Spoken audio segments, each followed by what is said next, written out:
নির্বাচন নিয়ে দু একটি পক্ষ ধোঁয়াশা সৃষ্টি করছে, অভিযোগ সালাউদ্দিনের।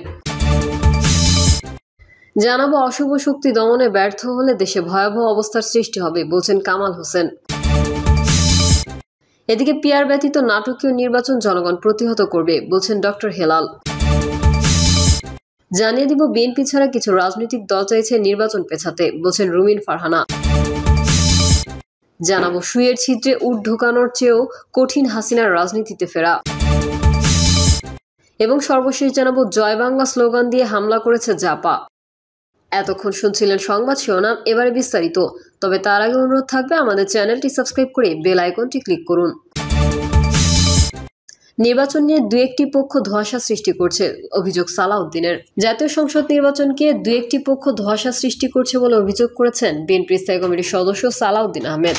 সেমিনারে বিএনপির এই নেতা বলেন, গণতান্ত্রিক রাজনৈতিক দলগুলোর মধ্যে যারা ফ্যাসিবাদ বিরোধী আন্দোলনে ভূমিকা রেখেছে সবার মধ্যে ঐক্য ফাটলের একটা চেষ্টা কোনো না কোনো পক্ষ নিচ্ছে বলে আমার মনে হয়, যার জন্য আমরা তর্ক করছি, বিতর্ক করছি, সংস্কারের জন্য আলাপ আলোচনা করছি, কিন্তু নির্বাচনকে নিয়ে যেন দু একটি পক্ষ ধোঁয়াশা সৃষ্টি করছে। নির্বাচনে ভোটাধিকার দেশের মানুষের গণতান্ত্রিক অধিকার উল্লেখ করে সালাউদ্দিন আহমেদ বলেন, এই ভোটাধিকার প্রয়োগের জন্য দেশের মানুষ 16 বছর সংগ্রাম করেছে, রক্ত দিয়েছে। সেই ভোটাধিকারের একটি রাস্তা যখন সুগম হয়েছে, সেই রাস্তায় যেন কোনো কাটা বিছানো না হয়। অশুভ শক্তি দমনে ব্যর্থ হলে দেশে ভয়াবহ অবস্থা সৃষ্টি হবে, বলছেন কামাল হোসেন। মব ভায়োলেন্সের ধারাবাহিকতায় আশঙ্কা ও উষ্মা প্রকাশ করে গণফোরামের ইমেরিটাস সভাপতি ডক্টর কামাল হোসেন বলেছেন, দেশে মব সংস্কৃতির এক নতুন প্রেক্ষাপট বিরাজ করছে। এই অশুভ শক্তিকে দমন করতে সরকার ব্যর্থ হলে দেশে ভয়াবহ অবস্থা সৃষ্টি হবে। ডক্টর কামাল হোসেন বলেন, গণঅভ্যুত্থানের পর থেকেই লক্ষ্য করা যাচ্ছে একটি অশুভ শক্তি বিগত আমলের মতোই সর্বত্র চাঁদাবাজি, দখলবাজি, আধিপত্য বিস্তারকে কেন্দ্র করে সন্ত্রাস, সংঘর্ষ, খুনাখুনি ও মব সংস্কৃতির এক নতুন প্রেক্ষাপট তৈরি করেছে। এই অশুভ শক্তিকে দমন করতে সরকার ব্যর্থ হলে দেশে ভয়াবহ অবস্থা সৃষ্টি হবে, যা কারো কাম্য নয়। নির্বাচনের প্রয়োজনীয়তা তুলে ধরে তিনি বলেন, বিগত আওয়ামী লীগ সরকার দলীয়করণের মাধ্যমে রাষ্ট্রের সব সাংবিধানিক প্রতিষ্ঠান ও আর্থিক প্রতিষ্ঠান সহ গণতান্ত্রিক ব্যবস্থা সমূলে ধ্বংস করে রেখে গেছে। এসব প্রতিষ্ঠানের প্রয়োজনীয় সংস্কার সহ একটি অবাধ, সুষ্ঠু ও গ্রহণযোগ্য নির্বাচনের মাধ্যমে রাষ্ট্রের গণতান্ত্রিক উত্তরণ এখন অন্তর্বর্তী সরকারের প্রধান দায়িত্ব। কামাল হোসেন বলেন, এখন সময়ের দাবি প্রয়োজনীয় সংস্কার, অপরাধীদের বিচার ও সুষ্ঠু নির্বাচন। এতে মানুষের আকাঙ্ক্ষিত একটি বৈষম্যহীন গণতান্ত্রিক বাংলাদেশ বিনির্মাণের পথ সুগম হয়। ইতিমধ্যে অন্তর্বর্তী সরকার আগামী বছরের ফেব্রুয়ারি মাসে জাতীয় নির্বাচনের ঘোষণা দিয়েছে। আশা করি বর্তমান সরকার জনগণের প্রত্যাশা পূরণে আন্তরিকতার সঙ্গে তার উপর অর্পিত দায়িত্ব পালন করবে। পিয়ার ব্যতীত নাটকীয় নির্বাচন জনগণ প্রতিহত করবে, বলছেন ডক্টর হেলাল। বাংলাদেশ জামায়াত ইসলামীর কেন্দ্রীয় কর্মপরিষদ সদস্য ও ঢাকা মহানগরীর দক্ষিণের নায়েবে আমির ডক্টর অ্যাডভোকেট হেলাল উদ্দিন বলেছেন, পিয়ার পদ্ধতি এবং জুলাই সনদের আইন ব্যতীত প্রহসনের নাটকীয় নির্বাচন জনগণ প্রতিহত করবে। তিনি বলেন, জনগণের আকাঙ্ক্ষা উপেক্ষা করে নির্দিষ্ট একটি দলকে প্রাধান্য দিয়ে নির্বাচন করা হলে এটি হবে নাটকীয় নির্বাচন। বাংলাদেশের মানুষের আকাঙ্ক্ষার প্রতিফলন না ঘটলে মানুষ দাবি আদায়ে জীবন দিতেও দ্বিধা করবে না। দেশের ৭১% জনগণ চায় পিয়ার পদ্ধতিতে নির্বাচন, কিন্তু অন্তর্বর্তীকালীন সরকার জনগণের সেই আকাঙ্ক্ষা উপেক্ষা করে একটি দলের প্রতিনিধিত্বমূলক আচরণ করছে। সরকারের কর্মকাণ্ডে জনমনে সংশয় তৈরি হচ্ছে। এই সংশয় দূর করতে সরকারকেই উদ্যোগ নিতে হবে। অন্তর্বর্তীকালীন সরকারের অবস্থান জাতির সামনে স্পষ্ট করার আহ্বান জানিয়ে হেলাল উদ্দিন বলেন, অন্তর্বর্তীকালীন সরকার একটি দলের ভাষার কথায় কথায় সাংবিধানিক সংকটের দোহাই দিচ্ছে। তিনি বলেন, জুলাই সনদের আইনি ভিত্তি না দিলে ডক্টর ইউনূসের নেতৃত্বাধীন অন্তর্বর্তীকালীন সরকারের বৈধতা নিশ্চিত হবে না। যারা এই সরকারকে সাংবিধানিক সংকটের ভয় দেখাচ্ছে, তারা ক্ষমতায় বসলে অন্তর্বর্তীকালীন সরকারকে অসাংবিধানিক সরকার হিসেবে ঘোষণা করবে।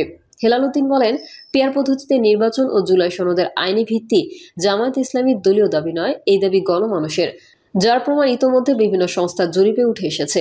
জরিপে দেখা গেছে, দেশের ৭১% মানুষ পিয়ার পদ্ধতিতে সংসদ নির্বাচন চায়। একটিমাত্র দল ছাড়া অন্য সব রাজনৈতিক দলও পিয়ার পদ্ধতিতে নির্বাচন চায়। তাহলে সরকারের কার স্বার্থে পিয়ার পদ্ধতি এড়িয়ে গিয়ে ফ্যাসিবাদীর ব্যবস্থার নির্বাচনের আয়োজন করতে চাচ্ছে, সেটি সরকারকে জাতির সামনে স্পষ্ট করতে তিনি আহ্বান জানান। সরকার যদি ফ্যাসিবাদের উত্থানে সহযোগিতা না করে, তাহলে অনতিবিলম্বে পিয়ার পদ্ধতি এবং জুলাই সনদের আইনে ভিত্তি দিতে জনগণের আয়োজন করতে হবে, নতুবা জনগণ রাজপথে নেমে এলে সব দায় সরকারকে বহন করতে হবে। বিএনপি ছাড়া কিছু রাজনৈতিক দল চাইছে নির্বাচন পেছাতে, বলছেন রুমিন ফারহানা। বিএনপির সহ আন্তর্জাতিক বিষয়ক সম্পাদক ও সাবেক সংসদ সদস্য রুমিন ফারহানা বলেছেন, বিএনপি ছাড়া কিছু রাজনৈতিক দল চাইছে নির্বাচনটা যতদূর সম্ভব পেছানো যাক। তারা চাইছে আরেকটু হাতে সময় পেলে হয়তো কিছু আসন বেশি পেতে পারে। এজন্য তারা বিভিন্ন সময় বিভিন্ন বাহানা নিয়েও হাজির হচ্ছে। তিনি বলেন, কোনো দল এমনও দাবি করছে পিআর পদ্ধতি যদি না হয় তাহলে তারা নির্বাচনেই যাবে না। সুতরাং কারা আসলে চাইছে বাংলাদেশে একটা স্টেবল সরকার এই মুহূর্তে না আসুক, কারা চাইছে নির্বাচনটা পিছিয়ে যাক, সেটা আমরা কম বেশি সবাই জানি। রুমিন ফারহানা আরও বলেন, প্রধান উপদেষ্টা যখন হঠাৎ করে 5 তারিখে ঘোষণাটি দিলেন, যেই ফেব্রুয়ারিতেই নির্বাচন হতে যাচ্ছে, তখন সরকারের ভেতরে সবাই কি খুশি হয়েছিল? মনে হয় না।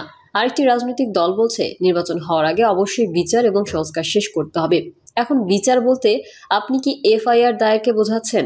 আপনি কি চার্জশিট পর্যন্ত, নাকি আপনি বলছেন ট্রায়াল কমপ্লিট করে লয়ার কোর্টে সাজা, নাকি আপনি মিন করছেন একেবারে অ্যাপেলের ডিভিশন হয়ে সাজা?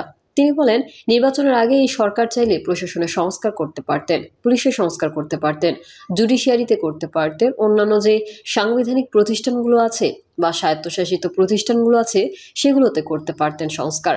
আমরা কি কোনো একটা জায়গায় সংস্কার করতে দেখেছি সরকারকে? আমরা কিন্তু দেখি নাই। বিএনপি সহ আন্তর্জাতিক বিষয়ক সম্পাদক বলেন, যারা জুলাইকে ৭১-এর মুখোমুখি দাঁড় করাতে চায় তাদের ভেতরে একটা গহীন ষড়যন্ত্র আছে। এই কালো ষড়যন্ত্রটা আমার মনে হয় মুখোমুখি হয়ে ফয়সালা হওয়া দরকার। আপনি বাংলাদেশে বাস করবেন, বাংলাদেশের আলো হাওয়া বাতাসে বেড়ে উঠবেন, বাংলাদেশের নাগরিকের সব সুযোগ সুবিধা ভোগ করবেন, কিন্তু আপনি ৫২-র ভাষা আন্দোলনকে ধারণ করবেন না। ৬৯-এর গণ অভ্যুত্থান আপনার মধ্যে নাচন ধরাবে না। ৭১-এর মুক্তিযুদ্ধ আপনার ভেতরে কোনো রেখাপাত করবে না। ৯০-এর গণ অভ্যুত্থান আপনাকে মনে করে দিবে না যে গণতন্ত্রের জন্য আপনার লড়াইটা কত দীর্ঘ, এবং ২৪-এর গণ অভ্যুত্থান আমাদের স্মরণ করিয়ে দিবে না যে কত শত মানুষের জীবনের বিনিময়ে আমরা একটা গণতান্ত্রিক বাংলাদেশের স্বপ্ন দেখেছি, কত রক্তের বিনিময়ে আমরা বাংলাদেশের স্বপ্ন দেখেছি।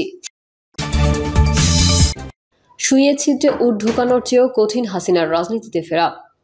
সুইয়েজ ছিদ্রে উট ঢোকানোর চেয়েও কঠিন বাংলাদেশে পুনর্বাসিত হয়ে শেখ হাসিনার রাজনীতি করা বলে মন্তব্য করেছেন সাবেক সংসদ সদস্য ও কলামিস্ট গোলাম মাওলা রনি। তিনি বলেছেন, আমি বারবার প্রথম দিক থেকেই বলেছি, শেখ হাসিনা এবং তার এমপি মন্ত্রীরা যারা বাংলাদেশ থেকে পালিয়ে গেছেন তারা বাংলাদেশে পুনর্বাসিত হয়ে আবার রাজনীতি করবেন, এটা প্রায় অসম্ভব।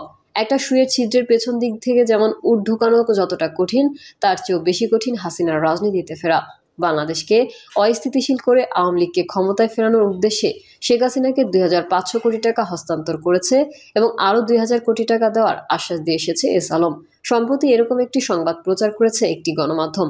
এই প্রসঙ্গে গোলাম মাওলা রনি বলেন, সংবাদ মাধ্যম অনুযায়ী একমাত্র রূপপুর পারমাণবিক কেন্দ্র থেকে শেখ হাসিনা তার ছেলে ও শেখ রেহানার মেয়ে ৬০,০০০ কোটি টাকা কমিশন নিয়েছেন। হাসিনার নিজের কাছেই হাজার হাজার কোটি টাকা রয়েছে। জয় বাংলা স্লোগান দিয়ে হামলা করেছে জাপা। জাতীয় পার্টি জয় বাংলা স্লোগান দিয়ে হামলা করেছে বলে অভিযোগ তুলেছেন গণ অধিকার পরিষদের নেতাকর্মীরা।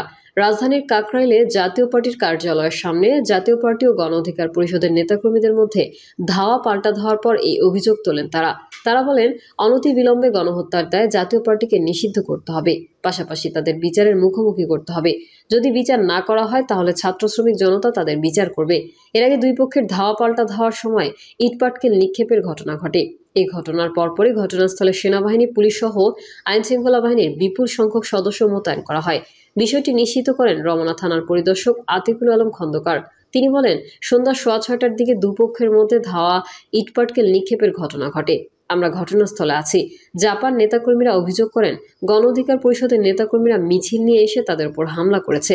অপরদিকে গণ অধিকার পরিষদের নেতাকর্মীরা অভিযোগ করেন, তারা মিছিল নিয়ে যাওয়ার সময় জাপার লোকজনই ইটপাটকেল নিক্ষেপ করে উস্কানি দিয়েছে। প্রিয় দর্শক, এই ছিল এখনকার সর্বশেষ সংবাদ। আপডেট সহ সংবাদ পেতে চ্যানেলটি সাবস্ক্রাইব করে বেল আইকনটি ক্লিক করুন। কমেন্টে আপনার মতামত জানিয়ে আমাদের সাথেই থাকুন। ধন্যবাদ সবাইকে। আল্লাহ হাফেজ।